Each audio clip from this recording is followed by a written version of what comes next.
Welcome back to the Daily Morning Sports Feed on Reds Army, with me as editor Olivia. Today, let's take a look at some notable sports news in the past 24 hours. Thank you for always supporting and accompanying us. Come to the following hot news. Manchester United vs Liverpool score. Jadon, Sancho and Marcus Rashford leave their mark in statement win. Manchester United supporters stage large protest before Liverpool game. Manchester United vs Liverpool score. Jadon, Sancho and Marcus Rashford leave their mark in statement win. Erik ten Hag's Red Devils responded in a huge way at home with a win over Jurgen Klopp's Liverpool. It was redemption day for Manchester United as Jadon Sancho and Marcus Rashford powered the Red Devils to a 2-1 win over Liverpool at Old Trafford. Man United looked like an inspired team after losing their first two matches, passing the ball around the park in the first 20 minutes to lead to Sancho's emphatic opener. The intensity against an injured Liverpool team that has yet to win a game this season was hard to match as Erik ten Hag's squad made it the half with a 1-goal lead. They were hanging on by the skin of their teeth as Lisandro Martinez made a goal line clearance to prevent a Bruno Fernandes own goal. Not to get complacent, Ten Hag subbed on Anthony Martial for Anthony Elanga at the half and it paid dividends. Martial assisted United's second goal in the 51st minute. Mohamed Salah got one back after a shot attempt from Fabio Carvalho late but the game was out of reach. With the win, United finally kick-start the Ten Hag era with 3 points in front of their home fans, who were treated to Casemiro's presentation before the game, and their first goal from open play. Liverpool, meanwhile, are left to pick up the pieces after 3 games without a win and a performance to forget at Old Trafford as they were outworked on every area of the pitch. Anthony Elanga rattling the post from the first whistle should have been a wake-up call for the Reds. Sancho was later given too much time in the box. Trent Alexander-Arnold was targeted after getting a yellow card for taking down Elanga and appeared to look like someone who was thinking twice on just about every defensive challenges available. Without the protection of Fabinho and with Joe Gomez making his first start since April of 2022, the defense was in shambles. Liverpool did have attacking chances to try to steal a point on the road. They rattled off 17 shots but with Roberto Firmino not offering a threat filling in for Darwin Núñez, who still has 2 more matches to serve in his headbutt suspension. Things were too predictable and United managed to block everything in sight, leaving Ten Hag rather upbeat in his post-game interview overseas. "We can talk about technical, but it's all about attitude. Now you see we bring the attitude on the pitch," he said to Sky Sports. "There was communication, there was a fighting spirit and, especially, there was a team and you can see what they can achieve. Because they can play football. When it comes to attitude, it's important to note that Captain Harry Maguire and the Portuguese castaway Cristiano Ronaldo were dropped from the starting lineup. The attack was expansive with willing runners to play the ball to while the defense was stout without needing to accommodate Maguire's lack of pace. With a few more performances like this, they could be deemed surplus to requirements along with Luke Shaw after Tyrell Malaysia contained Salah, who still managed to find the back of the net late in the proceedings. What a difference this front three makes. The trio of Sancho, Rashford, and Elanga, Martial took care of all the necessary attacking damage to deliver a blow to Liverpool. Sancho and Rashford did the scoring while Elanga and Martial dished the assists. Rashford, in particular, was a man inspired with 5 shots as a central striker instead of his usual left-wing position to accommodate Ronaldo. Martial created 2 chances when he came on while also assisting Rashford's goal. But more importantly, Rashford still has confidence in his shot. They were also solid defensively tracking back to prevent Liverpool from overloading the defense, which is something that can't be done with Ronaldo in the side. Much has been made about sprinting numbers over the week after United were outrun by Brentford, but based on the work rate they showed against Liverpool, Ten Hag ball needs the team to sprint to make his system work. It does make me wonder if Casemiro will be asked to run when he is introduced into the team, since he's a different type of midfielder than McTominay, but allowing him to sit deep could allow the team in front of him to be more expansive as well. Liverpool still reeling from Thiago's absence.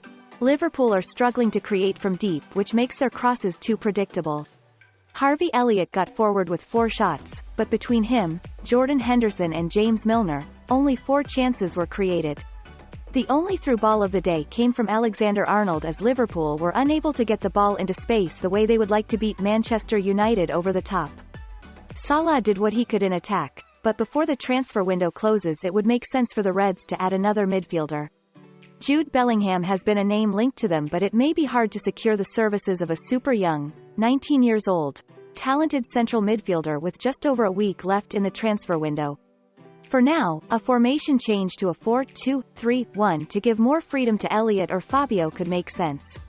Carvalho seems like the best option to open up the attack, but that would likely require moving Salah to center forward while dropping Firmino to the bench. It's a lot of change for the Reds, but a shake-up is needed at this stage. A budding defensive partnership. Rafael Varane and Lisandro Martinez were impressive in defense for Manchester United. Between them, they made 16 clearances as they attacked the ball. More importantly, they didn't dive into tackles to make themselves vulnerable to the oncoming Liverpool attack. Martinez's anticipation was also on full display as he blocked 3 shots in the game to protect David De Gea in net. Martinez had a rough start being withdrawn at half-time of the Brentford match, but while he did less with the ball at his feet against Liverpool, he didn't need much time on the ball to show his effectiveness. With Harry Maguire staying on the bench, the next few matches will be important to see what his role is at Manchester United. The team captain could be sent to the bench for the foreseeable future if the current back four continues to perform well. It'll be quite a fall for Maguire and a blow to the England national team setup, but considering his team's latest performances, it's a change that might need to happen. Manchester United supporters stage large protest before Liverpool game. A large group of Manchester United supporters angry at the direction of the club under its American owners were taking part in a protest ahead of the Premier League game against Liverpool on Monday. About 10,000 supporters marched to Old Trafford and chanted against the Glazer family. "We want Glazers out," holding banners calling for the Americans to sell United as they walked from a nearby pub toward the club's storied Old Trafford Stadium an hour before kickoff of one of the biggest matches in English football. There appeared to be a large police presence on Sir Matt Busby Way at the entrance to the stadium forecourt. The players from both teams arrived at the ground before the protests started, but even after kickoff there was a large group of fans still protesting as Man United went on to beat Liverpool to pick up their first win of the season. Discontent has soared following United's poor start to the season, which has seen the team lose both of their games, 2-1 at home to Brighton and a 4-0 humiliation at Brentford.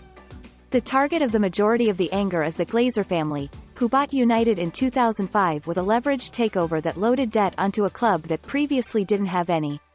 Critics say the Glazers, who also own the NFL's Tampa Bay Buccaneers, have failed to invest enough of their own cash in the squad or facilities and have presided over years of failure by England's biggest team.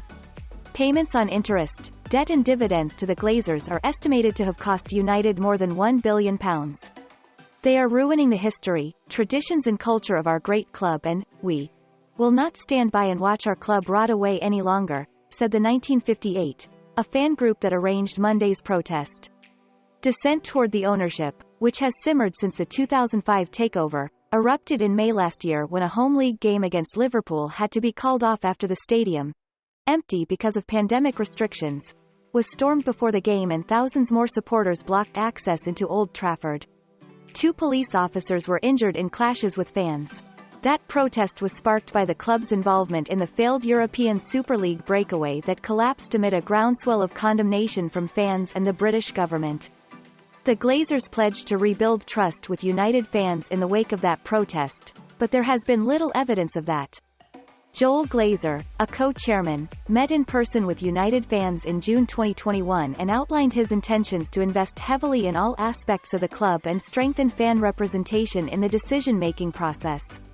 Last week, Jim Ratcliffe, the majority shareholder of chemical group Ineos and one of Britain's richest people, expressed an interest in buying United, soon after Elon Musk tweeted, jokingly, as it turned out, that he wanted to do the same. The latest protest appeared to pass off without any major incident, though some items were thrown toward Liverpool's team bus as it arrived at Old Trafford. United won the last of their record 20 English League titles in 2013, the year managerial great Sir Alex Ferguson retired. In recent years, 2 of United's biggest rivals, Manchester City and Liverpool, have dominated the domestic game. United haven't won a major trophy in 5 seasons, their worst run since the early 1980s, despite the club having spent $1.5 billion on players since 2013. United's latest signing, Brazil midfielder Casemiro, arrived at Old Trafford earlier Monday ahead of the Liverpool match. He reportedly will cost the club a $60 million transfer fee, with United scrambling to bring in players in the final days of the transfer window. This season has started badly under Erik ten Hag, their fifth manager since Ferguson.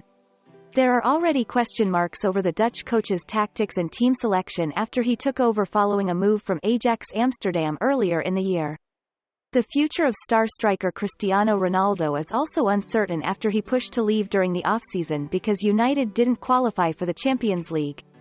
Ronaldo was dropped to the bench against Liverpool, along with club captain Harry Maguire. And those are also the most outstanding sport news today. Thank you to everyone for listening and following redsarmy's daily news. If you find the video interesting and useful, please click like and subscribe to our channel so you don't miss any of the latest sports news.